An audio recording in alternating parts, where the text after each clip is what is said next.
Uy, sobra naman yung coconut juice. 1.99 sa Seafood City. Dito sa Walmart, 95. $1 difference.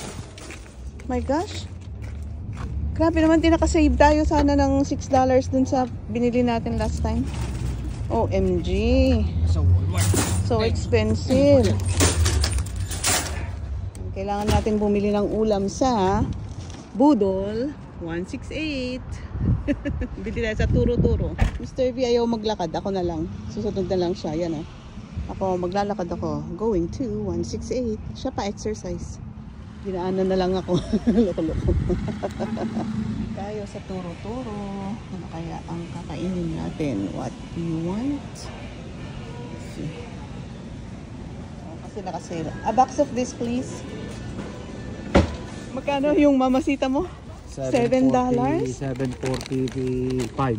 Oh, sa Seafood City. Ano lang to? 4 something.